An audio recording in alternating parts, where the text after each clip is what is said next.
नाज़रीन, बिन कासिम में मालपुड़ी न खोलण करे वापारिन ऐं मालवंद माण्हुनि ने एहतजाज कयो आहे।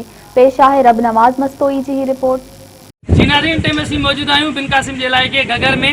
हितों जा जेके वापारी जेके मालवंद माण्हू उहो सरापा एहतजाज आहिनि। इन्हनि जो इहो चवणु आहे त पहिरियां जेको आहे सो हर मंडी खुलियल हूंदी, जीअं लिंक रोड मंडी ऐं बिन कासिम बैंस कॉलोनी मंडी सभु खुलियल हूंदियूं। हिन दफ़े कोरोना वायरस जे करे सभु मंडियूं बंदि आहिनि ऐं असां मालवंद माण्हू वॾा इंतिहाई परेशान आहियूं। छाजे करे हिननि खे 6 खां 7 महीना असां माल खे पालियूं था ऐं उन जे बावजूद बि असांखे कंहिं बि रोड ते या रोड जी साइड कंहिं वट में चौंक में जेको आहे माल कढूं था त असांखे पुलिस ऐं जेको आहे ॿिया इदारा तंग था कनि। असांखे जेको आहे एतिरी इजाज़त ॾिनी वञे त असां SOP जे ज़रिए माल खे जेको आहे कंहिं जॻह ते बीहारे असां विकिरो करे सघूं। अचो त हिननि जेको एहतजाज कयो आहे हिननि खां वधीक वीचार पुछूं हिननि जो छा चवणु आहे।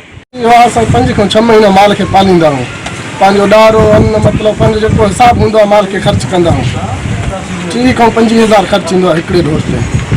सुलो इहो आहे हाणे मंडियूं हिननि बंदि कया। असां लिंक रोड जो मंडी हुयो 2 साल थिया आहिनि, इहो बंदि करे छॾियो। भैंस कॉलोनी जो हिन साल बंदि करे छॾियो।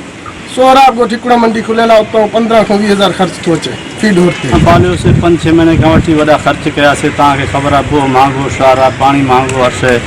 हाणे वॾा मंडियूं खोलिया अथनि, हिकिड़ो मंडी सॼे कराची में सोहराब ॻोठ खे खोलियो अथनि। भैंस कॉलोनी बंदि आहे ऐं हिते लिंक रोड ते मंडी लॻंदो उहो असांखे वेझो हुयो, उन में ख़र्चो कोन हो, हिते उहो बंदि करे छॾियो अथनि। हुकूमत खे असांजो इहो अपील आहे त असांखे हे मंडी लिंक रोड वारो हिते असां लॻायूं या रोडनि ते जेके माल पीढ़ी वारा वठंदा आहिनि असां SOP करे इहो जेको आहे न माल खपाईंदासीं। पंहिंजो जेके मवेशी मंडियूं आहिनि इहे बंदि आहिनि। भैंस कॉलोनी थी वियो या लिंक रोड थी वियो, मवेशी मंडियूं बंदि आहिनि। इन जे करे असां माल सॼो घरनि में रखियो वियो आहे। वॾियुनि मंडियुनि में वॾो ख़र्चु आहे, फी ढोर जो 10,000 रुपया जेको आहे न गेट पास आहे।